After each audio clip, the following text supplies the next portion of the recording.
अस्सलाम वालेकुम। आज हम chemistry class 9th chapter number 7 का लेक्चर नंबर 16 को डिस्कस करेंगे। लेक्चर नंबर 16 इस चैप्टर का लास्ट लेक्चर है।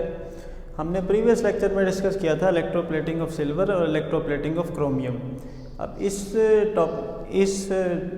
लेक्चर में हम डिस्कस करेंगे इलेक्ट्रोप्लेटिंग ऑफ जिंक, टिन और इलेक्ट्रोप्लेटिंग ऑफ कॉपर। अब सबसे पहले electroplating of zinc. Electroplating of zinc भी वैसे ही करते हैं जैसे इलेक्ट्रोप्लेटिंग ऑफ सिल्वर और इलेक्ट्रोप्लेटिंग ऑफ क्रोमियम करते हैं। यानी इसमें सबसे जो अहम चीज़ ये है कि जिंक जिसकी तय चढ़ानी है, यानी जिंक की तय चढ़ानी है तो जिंक को एनोड के तौर पे इस्तेमाल करते हैं, और जो इलेक्ट्रोलाइट लेते हैं वो जिंक का ही लेते हैं, जिंक का ही कोई साल्ट, जिंक सल्फेट। उसके बाद कैथोड उस चीज़ का लेते हैं जिसके ऊपर तय चढ़ानी हो। जैसे आयरन के ऊपर तय चढ़ानी हो तो कैथोड लेंगे आयरन का, और अगर स्टील के ऊपर तय चढ़ानी हो तो कैथोड लेंगे स्टील का। तो इस तरह से फिर बैटरी के साथ अटैच करते हैं। जिंक को बैटरी के पॉजिटिव टर्मिनल से अटैच करते हैं, स्टील को बैटरी के नेगेटिव टर्मिनल से अटैच करते हैं। जब इलेक्ट्रिसिटी पास करते हैं तो जिंक आयन सोल्यूशन में आएंगे, जिंक +2 बनाएंगे, और उसके बाद जो है कैथोड के ऊपर जाकर डिपॉजिट हो जाएंगे। यानी जिंक आयन इसकी ऑक्सीडेशन होगी, जिंक सोल्यूशन में डिजॉल्व होता रहेगा, यानी एनोड खाया जाएगा, एनोड ख़त्म हो जाएगा, लास्ट में एनोड ख़त्म हो जाता है। यानी जिंक +2 आयन की फॉर्म में सोल्यूशन में आएंगे, और फिर उसके बाद जिंक जब +2 की फॉर्म में सोल्यूशन में आएंगे, उसके बाद वो कैथोड के पास जाएंगे, 2 इलेक्ट्रॉन गेन करेंगे और जिंक एटम में चेंज हो जाएंगे। यानी जिंक ही 2 इलेक्ट्रॉन लूज करता है और जिंक ही 2 इलेक्ट्रॉन गेन करता है। तो जिंक की ऑक्सीडेशन होती है, जिंक की रिडक्शन होती है। यह इलेक्ट्रोप्लेटिंग ऑफ जिंक। इसी तरह इलेक्ट्रोप्लेटिंग ऑफ टिन है। इलेक्ट्रोप्लेटिंग ऑफ टिन में भी हम ऐसे ही करते हैं कि टिन एनोड इस्तेमाल करते हैं और टिन का कोई साल्ट इस्तेमाल करते हैं। जैसे टिन क्लोराइड है, टिन का कोई साल्ट इस्तेमाल करते हैं। उसके बाद जिसके ऊपर तय चढ़ानी हो वो स्टील या आयरन का बना होता है। चम्मच कोई भी किसी भी चीज़ का स्टील या आयरन का बना होता है। अब इसमें भी क्या होगा, जब बैटरी का स्विच ऑन करेंगे, टिन एटम ये अपने आयंस में तब्दील होंगे और सोल्यूशन में इनकी तादाद, आयंस की तादाद बढ़ेगी।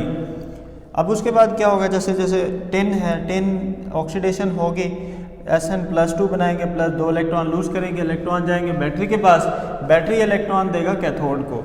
अब फिर जैसे ये सोल्यूशन में आएंगे टिन आयंस, यही टिन आयंस कैथोड के पास जाएंगे और 2 इलेक्ट्रॉन जो लूज़ किए थे वही 2 इलेक्ट्रॉन गेन करेंगे और टिन एटम में चेंज हो जाएंगे।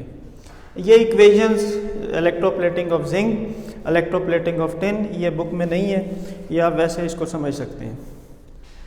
उसके बाद है electrolytic refining of copper. Electrolytic refining of copper में क्या करते हैं, कॉपर को प्योरीफाई करते हैं।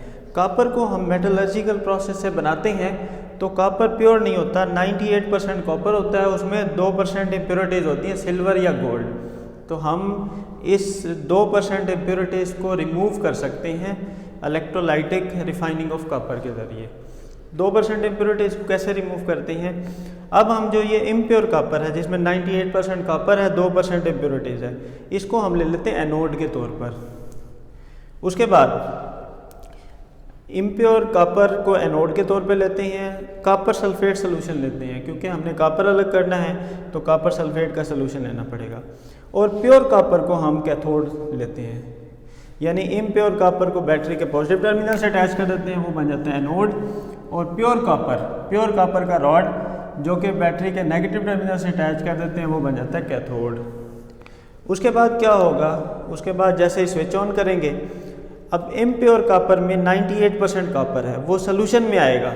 सोल्यूशन में आने के बाद जैसे कॉपर है, कॉपर एटम है, कॉपर एटम सोल्यूशन में आएगा, इलेक्ट्रॉन लूज करेगा, यानी होगी ऑक्सीडेशन। अब उसके बाद कॉपर जो एटम सोल्यूशन में आएगा, 2 इलेक्ट्रॉन लूज करेगा, वो इलेक्ट्रॉन जाएंगे बैटरी के पास, बैटरी वो इलेक्ट्रॉन दे देगा कॉपर कैथोड को। अब इस तरह कॉपर की ऑक्सीडेशन होगी, सोल्यूशन में आएंगे आयंस, वही आयंस फिर जाकर कैथोड पर उसकी रिडक्शन होगी। यानी इसमें भी ऐसा ही होगा कि कॉपर की ऑक्सीडेशन होगी और कॉपर की रिडक्शन होगी। कॉपर इलेक्ट्रॉन लूज करेगा, ऑक्सीडेशन, कॉपर कैथोड पर जाकर इलेक्ट्रॉन गेन करेगा तो कॉपर की रिडक्शन। तो इस तरह से जो प्योर कॉपर है, जो 98% कॉपर है, वो सारा का सारा कैथोड के ऊपर डिपॉजिट हो जाएगा। यानी उसकी पहले ऑक्सीडेशन होती रहेगी, सोल्यूशन में आता रहेगा, सोल्यूशन में आने के बाद वो सारा का सारा कॉपर कैथोड पर डिपॉजिट होता रहेगा।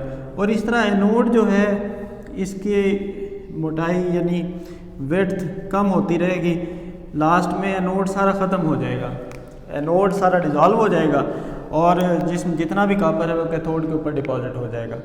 और जो 2% इम्प्योरिटीज़ है सिल्वर और गोल्ड, वो नीचे बैठ जाएंगी, उसे कहते हैं एनोड मड। 2% इम्प्योरिटीज़ अलग हो जाएंगी और इस तरह सारा का सारा कॉपर, जो इम्प्योर कॉपर था वो प्योर कॉपर की फॉर्म में वो कैथोड पर डिपॉजिट हो जाएगा। इस तरह से एनोड सारा का सारा डिज़ोल्व हो जाएगा। ये था आज का लास्ट टॉपिक। इंशाल्लाह नेक्स्ट चैप्टर नंबर 8 को डिस्कस करेंगे नेक्स्ट लेक्चर में।